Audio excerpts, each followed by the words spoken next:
வணக்கம் நேயர்களே.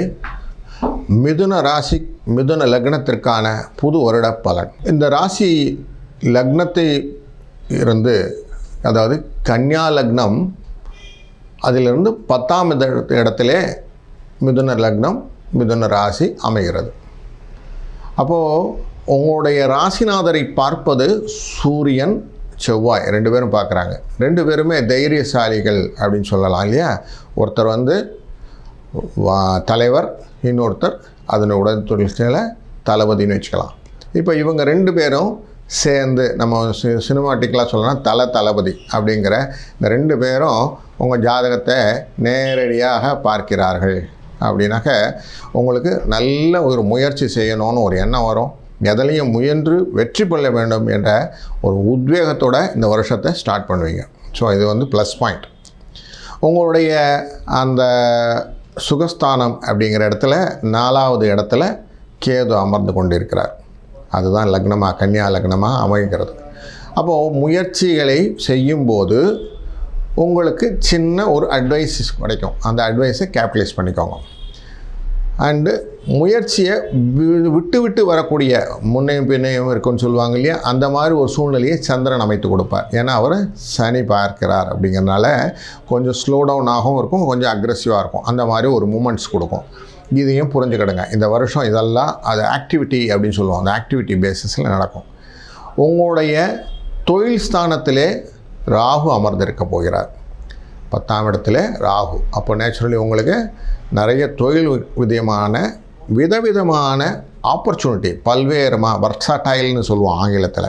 அந்த மாதிரி வர்சடைல் பர்ஃபார்மன்ஸஸ்லாம் நிறைய பண்ணுறதுக்கான ஆப்பர்ச்சுனிட்டி கிடைக்கும்.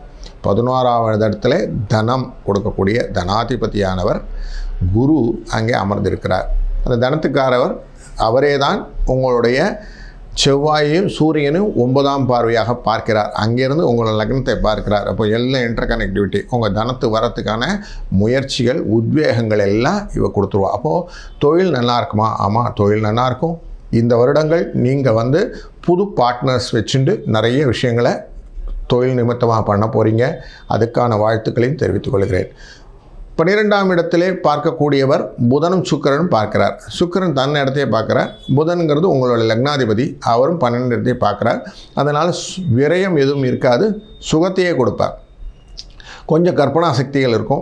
தூக்கத்தில் கொஞ்சம் அப்படியே மைண்ட் எப்படி இருக்குன்னா கிளம்சி மூட் அப்படின்னு ஆங்கிலத்தில் சொல்லுவோம். அப்படியே கொஞ்சம் பறக்கிற மாதிரி ஒரு எண்ணங்களோட, கற்பனா சக்தியோட, அப்துல் கலாம் ஐயா சொன்ன மாதிரி நிறைய கனவு காணுங்கள் அப்படின்வா இல்லையா, அது மாதிரி உங்களுக்கு தீர்மானமான கனவுகள் வரும். என்னென்ன வாழ்க்கையில் நம்ம எப்படிலாம் போக போகிறோம் அப்படிங்கிறத நம்ம அப்படியே ட்ரீமில் கொண்டு வருவோம்.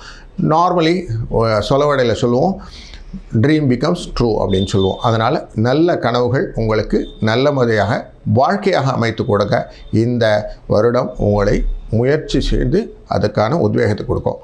மாணவர்கள் எப்படி செய்ய வேண்டும்னால் படிப்பில் கவனம் செலுத்த வேண்டும். படித்ததை அப்படியே போடுறது அப்படின்னு சொல்லுவாங்க, சொல்லி பார்த்துக்கிறது.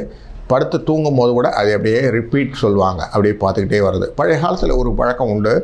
நல்ல குருகுலத்திலே படித்து கொண்டு இருக்க குழந்தைகளுக்கு நல்லா தூங்கும் போது வாயில் கொஞ்சம் வெண்ணெய் வச்சு விடுவாங்க. அந்த வெண்ணெய் உருகாமல் இருக்கும் அப்படின்னாக்க இந்த குழந்தை இந்த ஸ்கூலை கண்டினியூ பண்ணலாம். அது உருகிடுத்துனாக்க இந்த குழந்தைக்கு அந்த குருகுலத்தை முடிச்சுடுவாங்க அப்படின்னு ஒரு எண்ணம் உண்டு. அப்படின்னா என்ன அர்த்தம்? இந்த தூக்கத்தில் இருக்கக்கூடிய நிலையிலே அவர்கள் மனநிலையானது உணவுகள் எல்லாம் பற்றி இல்லாமல், எந்த உணர்வும் இல்லாமல் தான் படித்த பாடத்தையே ரிப்பீட் பண்ணிகிட்டு இருக்கோம். அப்போ மனசில் எதுவுமே அது சுவையாகவோ இதுவாகவோ கணத்துக்குள்ளே வராது. அதே எண்ணத்தோடு தான் இப்போது இந்த மிதுன லக்ன மிதுன ராசி குழந்தைகள் இந்த ஆக்டிவிட்டி, அதாவது மைண்ட் செட்டு கிளியராக என்னுடைய படிப்பில் மட்டும்தான் இருக்குன்னா உங்களுக்கு சக்ஸஸ் அப்படியே பக்கத்திலே இருக்குது அப்படின்னு எடுத்துக்கலாம். அந்த ஆக்டிவிட்டியில் நல்லாயிருக்கும். அதனால் இந்த வருடம் சுபிட்சமான வருடமாக இருக்கும். வாழ்க வளமுடன்.